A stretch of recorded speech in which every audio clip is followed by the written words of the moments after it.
Hello and welcome to GUI Dog. So if we continue, what are we doing at the moment? So what you're looking at is the screen from my Ubuntu laptop. It's an old laptop. I paid about $200 for it, second hand, and installed Ubuntu on it. And what we're doing is we're gonna see the capabilities, what you can do with the $200 laptop and Ubuntu. And right now we've got a Gmail account and we're on YouTube and we're producing videos on YouTube, and then we're going to see how far this can go. So if you've clicked on this on this video, I'm guessing that the title that I've given it is how you can be your best self or something like that. I would have to do the research. And what I'm doing right now is I'm changing the MAC changer now, the MAC address. So if you don't have MAC changer on your system, see the video in the link description.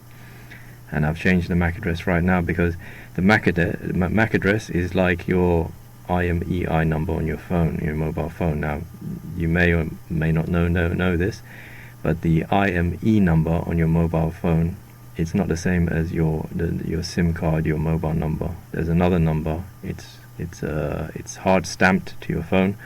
Even if you change the SIM card, that number, the IME number, remains the same. And then on computers, the number that's stamped to the computer is the MAC address, and then that can be transmitted across the internet, and that's very different from your IP address. Your IP address is like your SIM card, and your MAC address is like your IME number on your mobile phone. So just taking care of privacy right there, and then just checking that I have internet, and I'm refreshing everything. So in the previous video I was talking and then the microphone went funny, so I'm going to have to use a different way of doing this. It's part of the journey right here, and what we're doing is we're going to see how far we can get with a simple, cheap laptop, and what we can do with it. I'm refreshing the software that's on the laptop right now, and then previously we're talking about the 3 S's, and this is in the video how you can learn to smile again. And we said that is the 3 S's. They stand for the sacred, the self, and science. And in that video we talked about the self, and then we mentioned that what do we mean by the self? So to put it simply, just choose not to think right now. Just choose not to think. Just like shut off the thoughts right now. And you can do it if trying to do it for a long time, or like having anxiety about, okay, well, can I do it for a minute, can I do it for a year, can I do it forever? That's not what we're talking about. We're just talking about this moment right now. Choose not to think, and you'll feel a sense of peace and of contentment, of well-being, maybe even the sense of euphoria, that you feel happy. And that's kind of a loaded word for people, because happiness is what we all want, but we don't know how to get it. So you feel happy, and then what I want you to do is I want you to put your attention like 3 to 5 inches below your navel. Just your attention. Why that place? That's your tantien, that's your hara. That is the center of your gravity. So if you take whatever hand, so let's say your right hand, and then you have your fingers together, and then you put your fingers, your index finger just below your navel, with your fingers facing to the left, and then just below your little finger, that's where your tantien, that's where your hara is, that's where your center of gravity is, that's where you need to put your attention.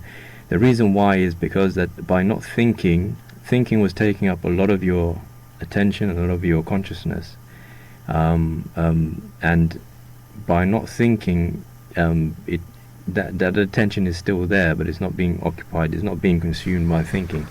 So it gets a bit silly. I mean, where do you put the attention, that spare attention? It gets where you will start to feel that it's at the back of your head, and the side or the right side of your head, then it moves to the back of your head, and it just becomes a bit silly. So where you put that attention, you put it in your tanti and your hara, 3 to 5 inches below your navel, and that's where you want to keep your attention. Now, the way life goes is that you're going to have the hard times come in waves, and then when the hard times come, you want to go to that same place of peace, contentment, and happiness.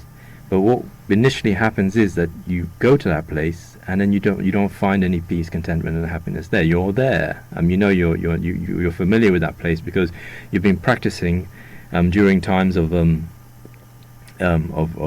things weren't going normal times, and then the hardships in life, they come in waves, and then the hardship comes, and you want the peace to be there, and it isn't, and it feels a bit down. But what is happening is that the negativity that you're experiencing in your life right there and then is being consumed in the furnace of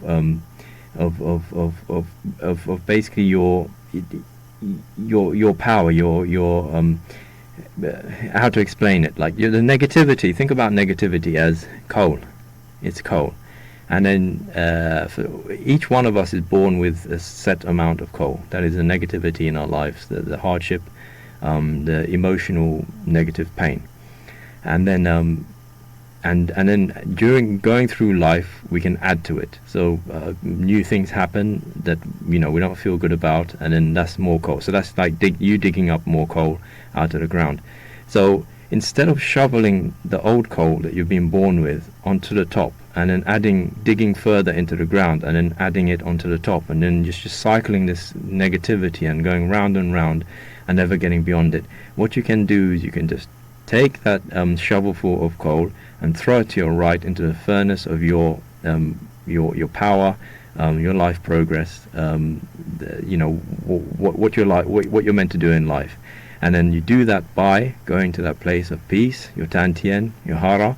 That is the furnace that is the engine of your life, and the emotions. And if you look at the word emotion, it's about emotion. It's about movement. It's about energy.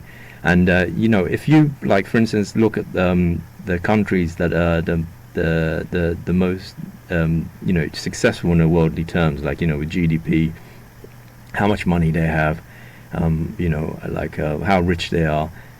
You would always find that it's based on them using a lot of energy. The countries that use a lot of energy are the countries that are very successful. So, and it's the same with people as well. And your energy is this emotion. And then the way you throw it into the furnace is that you go to that place of peace. That is, you choose not to think, and then you go to that place of peace and contentment. And then then that negativity will be eaten up, will be in the furnace, rather than you just shoveling the old pain on top of itself, and then digging up more pain, like new negative experiences in your life, and then adding that on top. And what you're doing is that you're using that negative energy, because it is energy, that negative emotion, to power the steam engine of your life. Now, another scenario can happen, like let's mention first, like because the negativity comes in waves, it's gonna come and then it's gonna go. The Bible says that this too shall pass, and so it will pass for you, and then you go back to a normal state, after going through that negativity. And what you'll find is that base level of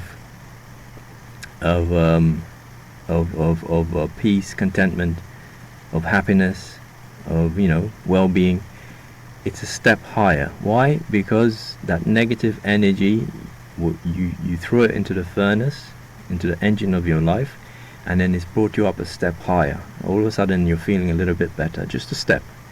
And then another scenario can happen that you get occasionally these situations where your life is kind of, there's quiet moments, and it's normally quiet before the storm, but you've got to be a bit older to actually realize that. But quiet moments happen and you feel okay.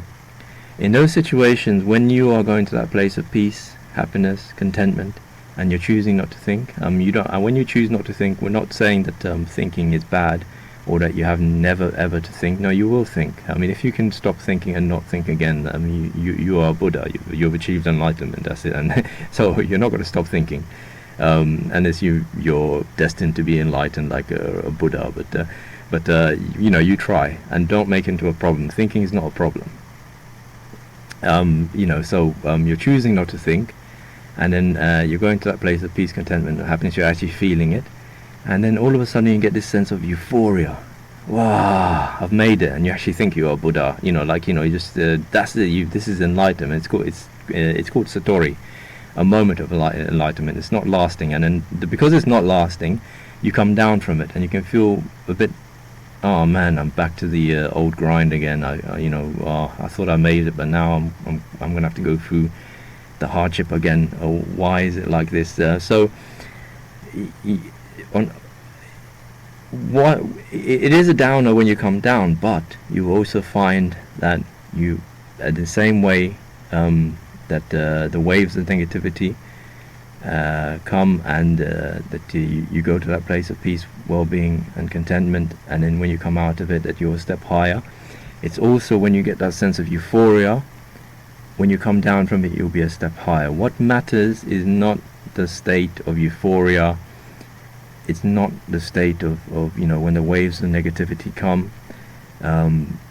It's the actual baseline sense of well-being, happiness and contentment. Rinse and repeat, and then you will find that it's as you know, as you go through the years, you'll find that it goes higher and higher and higher, and then those little frustrations in life that used to bother you before don't bother you anymore. Like, you know, you become a four-wheel drive, that you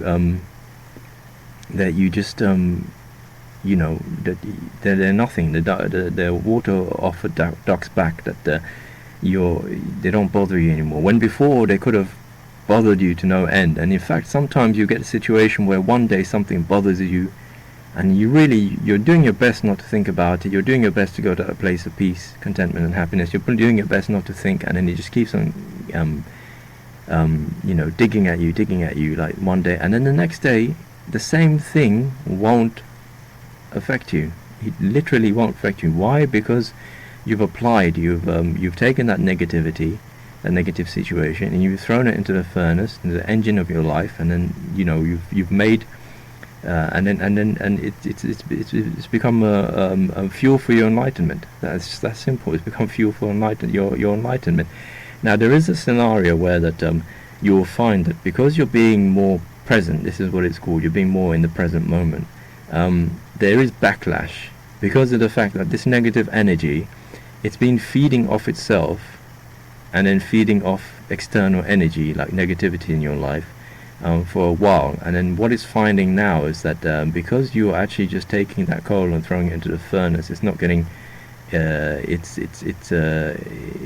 negative. It's not getting it renewed with more negativity.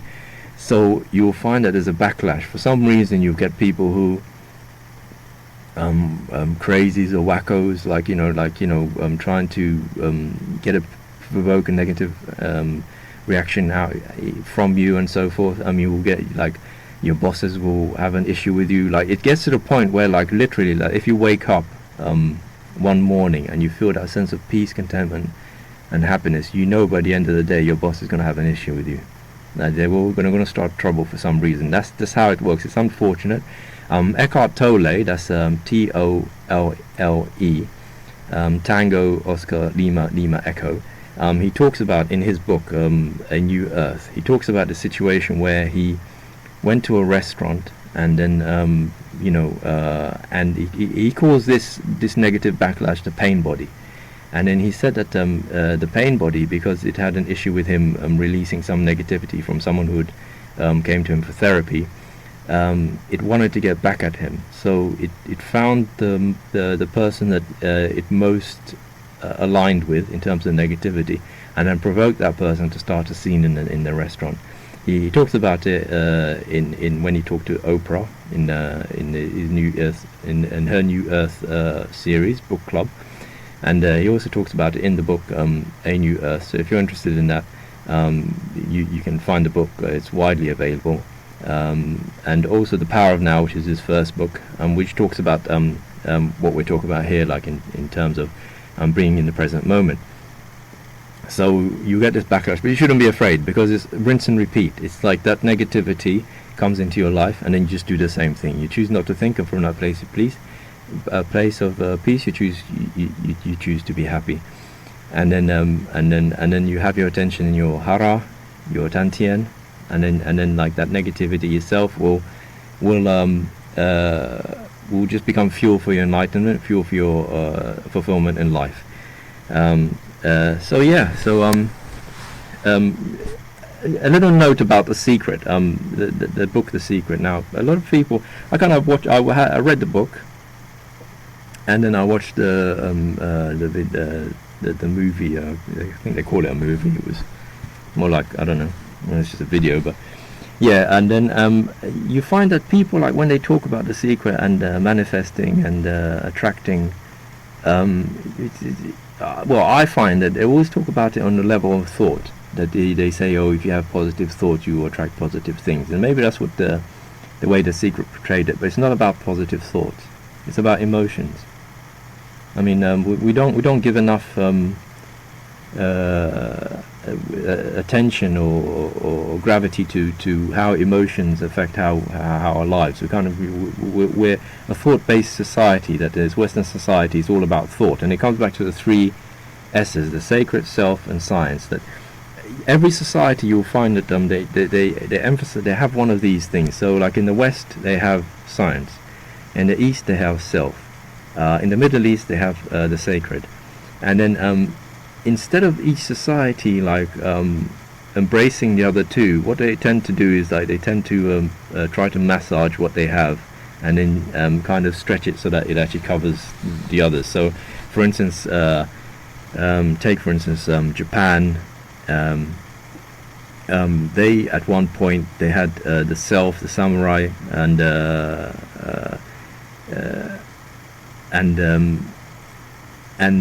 they had the samurai, and then they said like we've reached the pinnacle of culture, and we don't need the science. And then at that time it was the Europeans were kind of sailing and expanding, and then they were kind of colonizing as well. And then it was a very dangerous situation for Japan at the time. It led to the Meiji Restoration, and at that time they weren't occupied, because of the fact that there were elements in their society that said, no, we need to embrace this science, because the West has science, and we need to embrace this science, otherwise we'll be overtaken. So each society, they have, like for instance in the West, they have science, and then they try to approach everything, even the realm of the self and the realm of the sacred, with the science, rather than embracing those realms. So this is not the way to do it. So when it comes to The Secret, obviously it's interpreted in a Western, the way the West looks at things in a scientific way, and that's why there's overemphasis on thought. And it's not about thought; it's about emotions. If you have positive emotions, so you're in that space of contentment, peace, happiness, that emotion, that is the energy that you're putting out there, and then that is what you attract. But obviously there's the corollary, that is the reaction, and then that's like the negativity, the pain body trying to bring you down to a negative state. So don't expect it to be just plain sailing. The thoughts, the reason why The Secret kind of says thoughts is because your thoughts will affect your emotions. So what they're saying is that if you have positive thoughts, you have positive emotions. And it actually says in The Secret, you want to have feel like, if you want that car, go to the showroom and sit in the car, and then feel how it is to own the car. So it's about feelings, and then that attracts the positive experience of the car into your life.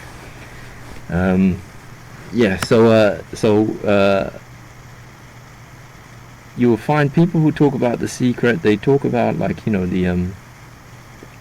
that it didn't work for them because they come from the thought when it's actually the emotions that really uh, really matter. And then it actually says in The Secret that um, take action. And that's another thing that people kind of complain about. They think that they can just sit there and just think positive thoughts, and then it's just going to fall into their lap. No, and then The Secret actually makes an emphasis, and I remember making an emphasis that you take action. But the thing is, if you've tried actually taking action, you will find that when you first do it, the door will be slammed in your face. It's that simple. And then you wonder, like, why was the door slammed in my face? I did everything right, and it's supposed to go, but it's a numbers game. That's how it is. It's supposed to be a numbers game. The fact that the door was slammed in your face is it's in a way it's a test, really, that will you go into negativity, or will you go into a place of peace, contentment, and happiness, and let that kind of ride you through that difficult time. And then so in short, when it comes to the self, choose not to think from that place of peace. Choose to be happy, feel that sense of contentment, and then during the hard times, at first you won't feel it, but eventually what will happen is that you will start to feel it. Even during the hard times, you start to feel that sense of peace, contentment, happiness. It's very strange, because it's nauseating that you will feel that inside of yourself you're okay, but outside, I don't know, whatever negative emotions you feel,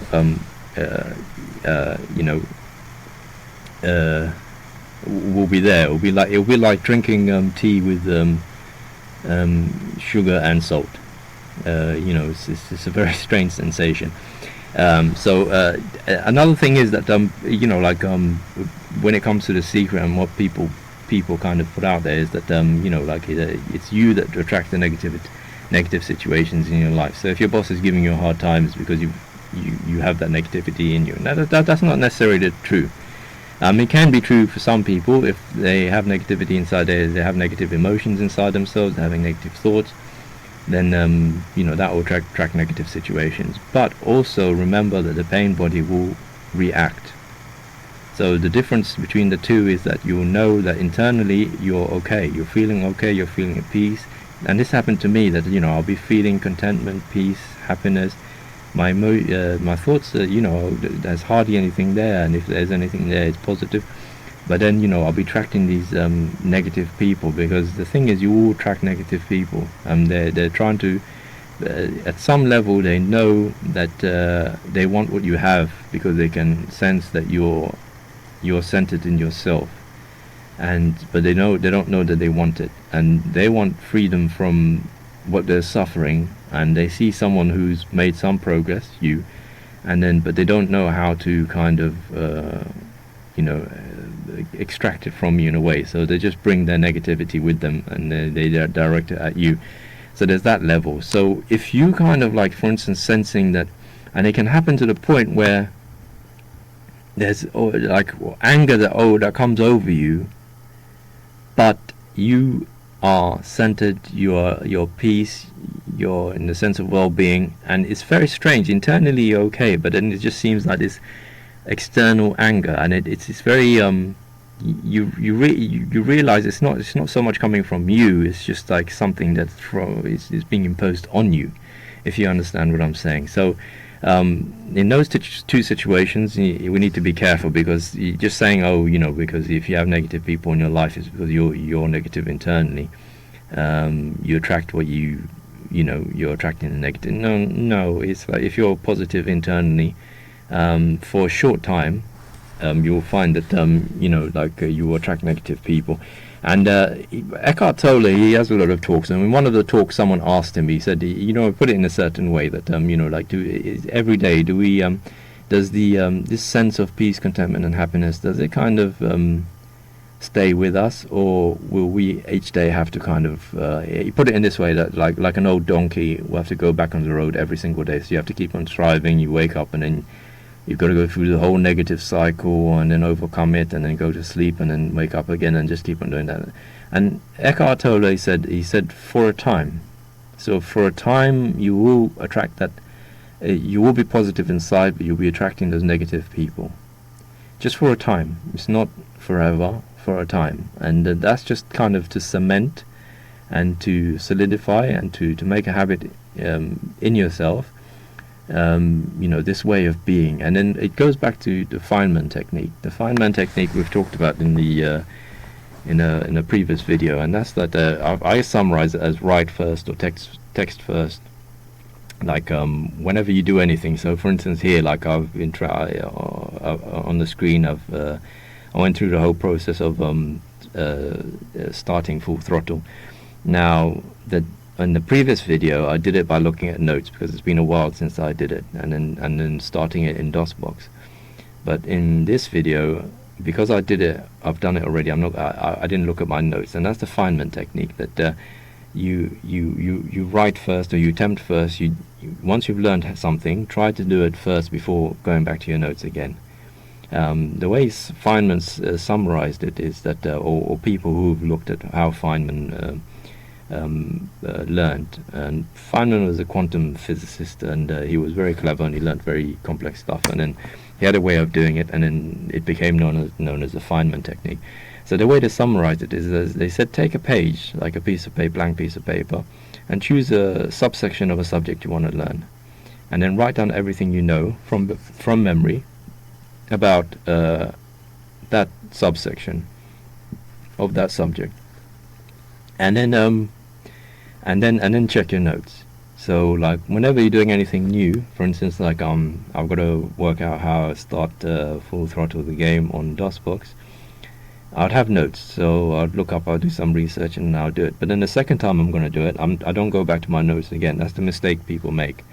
You need to do it from memory. So the second time you've done it already, it's a new day, so go and do it from memory, and you will get lost. There will be situations where you get stuck, and I did get stuck trying to, because I was confused about certain thing, and then when you're looking down and up your notes, you miss some things, but when you're looking directly at the screen and trying to do it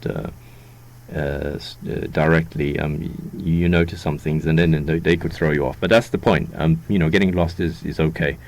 So we eventually got there. I had to look at my notes in the end, which is okay, because that's the process. That you write from memory, you check your notes, you correct what is wrong, and then on a different day, again you take a blank piece of paper, you write from memory, and then you check your notes, and then correct in a different color what you missed out, what you got wrong, and then eventually, just slowly, then it becomes part of your memory. You start to memorize what you need to do without actually checking the notes, and then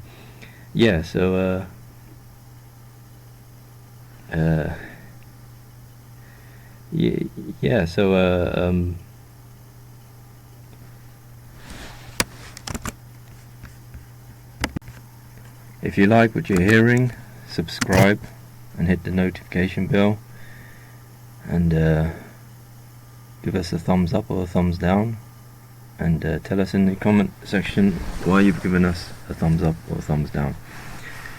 And if you appreciate this content, then you can go to GUI.dog. That's GUI.dog. GUI.dog. So we've covered the self. Now let's talk about the sacred. So part of the reason why someone may not be able to smile, or want to learn how to smile again, is that they've been oppressed by someone or some people. They've been treated badly, and it's an unfortunate situation on this earth that there are people who do bad things for no good reason to other people. So if that is the case, then the good news is that if you believe in God, then God does not accept oppression. Not accept it. And this is a very serious thing, that if you're an oppressed person, that you can pray to God in your own words and ask for help and ask for vengeance. Ask God help you in that situation if you're still in that situation. Or if it's a past situation, then you can pray to God and say in your own words, "Oh God, I'm an oppressed person, and I'm praying to you, and you've promised to answer the requests of anyone who is oppressed, and then make your request, and you will be answered. 100% for sure you will be answered." Now the thing is, you won't be answered straight away, and there's a reason for that, because if everyone who prayed to God as an oppressed person was answered straight away, the earth would look like Mars right now. There would not be any life, there would not be any atmosphere. It will be terrible. So there's a delay, and that's a mercy from God, but not on the people that oppressed you. And do not hold back, and do not think that you're not being heard. You're certainly being heard, and God is there to help you, even if you feel that there's no one else there who's willing to help you in a situation. And those situations can come about in life that you feel that you've been wronged and you're not receiving any help, but God is there to help you. And so as an oppressed person, doesn't matter who you are or what you've done, you can pray, and then you will be answered. And I'm talking praying to God, not Jesus, not anything that you can see with your eyes, touch with your hands, not anything. We talk about praying to the Creator of the heavens and the earth.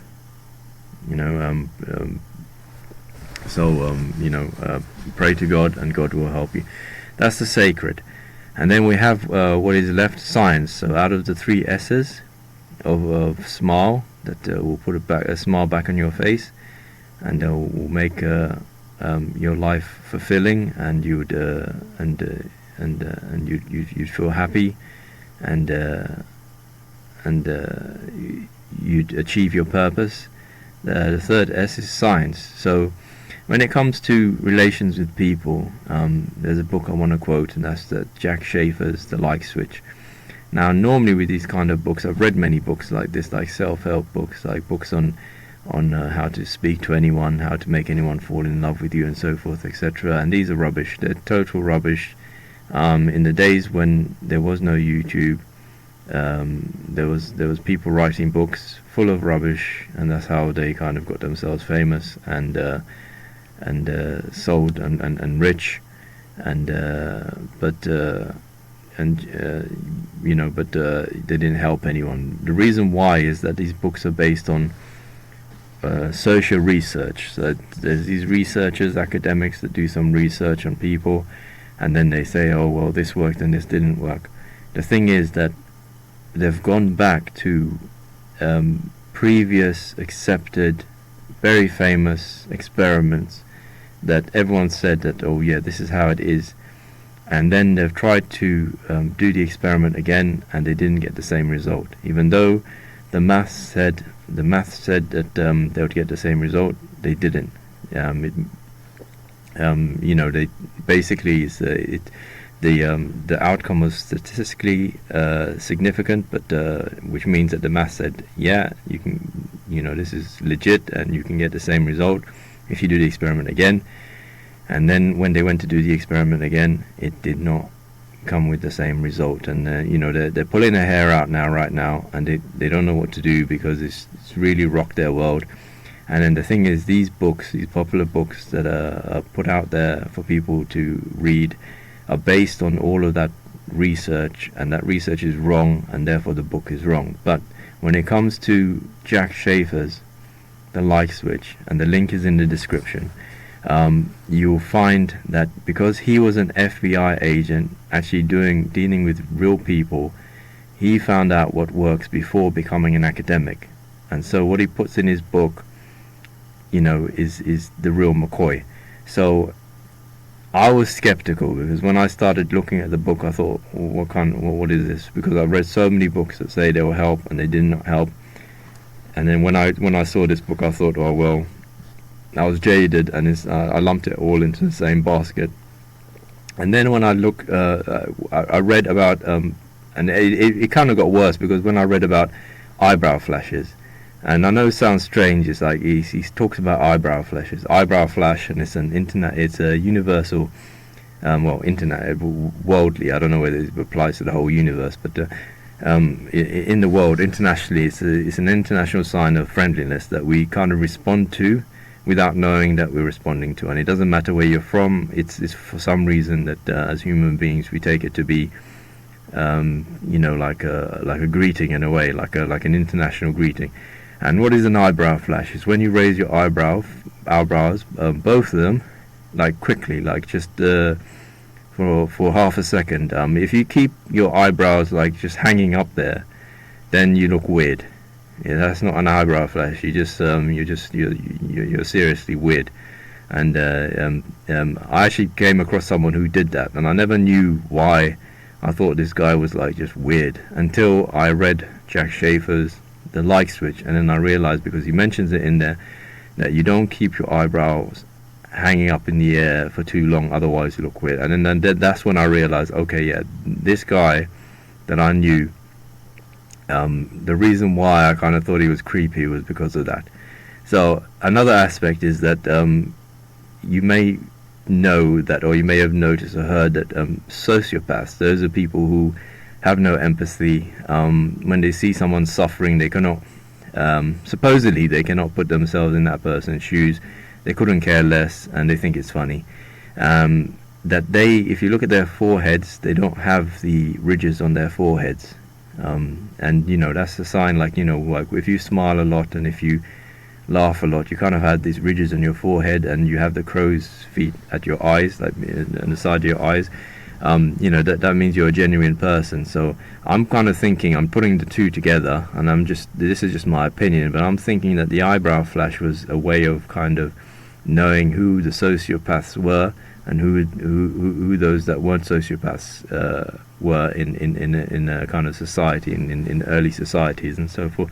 Maybe I'm wrong, but it just kind of it was really weird why it would be international kind of sign of friendliness.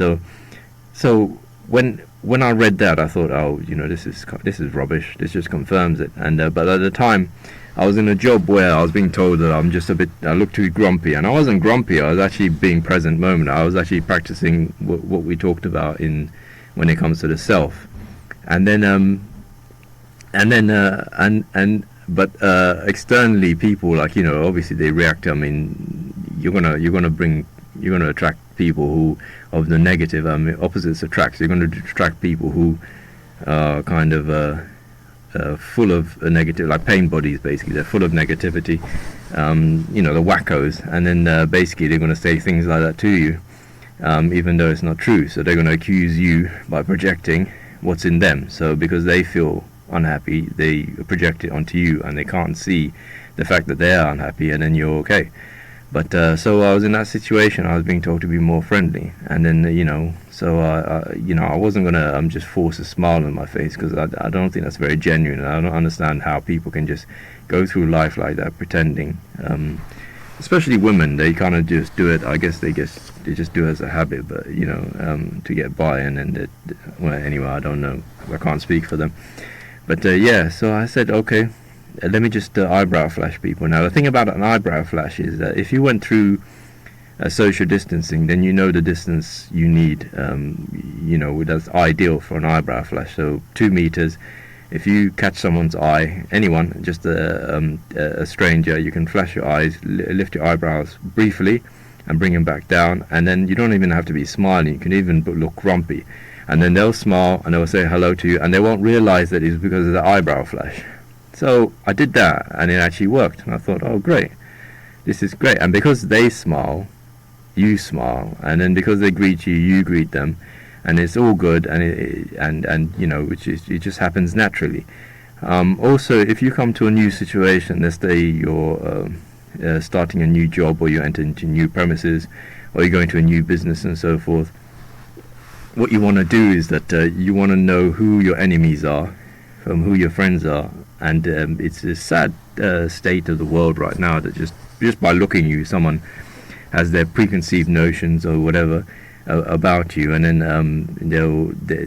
they will treat you badly just on the basis of that. You haven't done anything wrong to them, but they want to prove something, and then they want to, which is normally that they're better for some reason, because that's all they have in life, to be better. There's nothing else going on for them, and then so that's how they believe that they're better than you because of where they come from, or where you come from, and etc. So if you eyebrow flash everyone, you can get eye contact in that situation. You'll quickly learn who are the friendly people and who are your enemies, and without giving anything away. You don't have to just kind of start becoming really negative to the person that didn't respond to your eyebrow flash. It's just that you just know in the back of your mind that this person's a friend and this person's an enemy. And your enemies won't. They'll just think you're just you're gullible idiot. You're Forrest Gump. They won't take you as being threatening by eyebrow flashing them, and then they just kind of ignore you.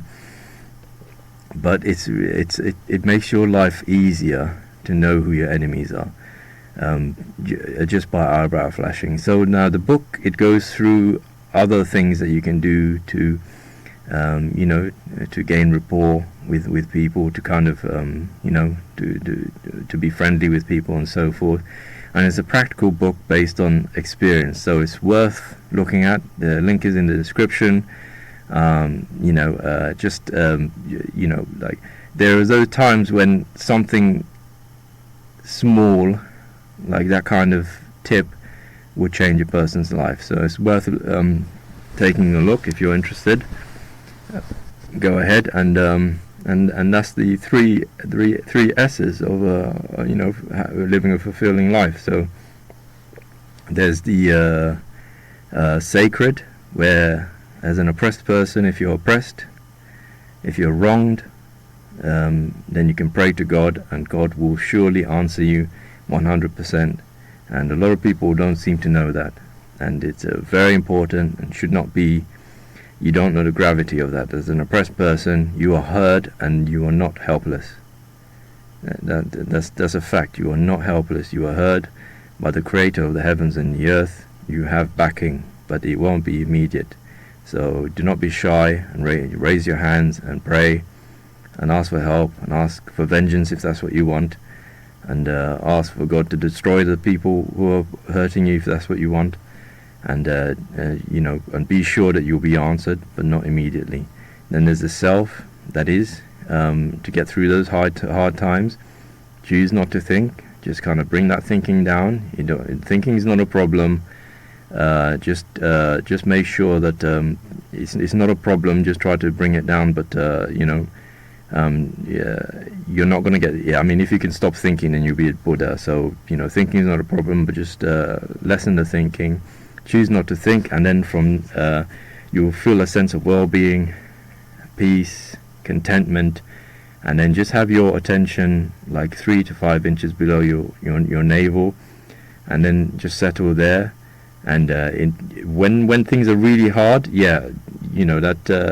that sense of peace, contentment, and well-being, you won't feel it at first, but that negative energy will be fueling the furnace of your success. That negative energy, it's energy. Even though it's negative, it's energy, and you might as well shovel that negative energy into the furnace of your success by going to that place of peace, well-being, happiness, even though you don't feel it at that time. And when you come out of that situation, and it will come in waves, and it will go like this too shall pass. And I'm not talking years. It will pass maybe in a day or 3 days or so, whatever is usual for you. And then when you come out of that, you will find that your base level of peace, contentment, and happiness will be higher.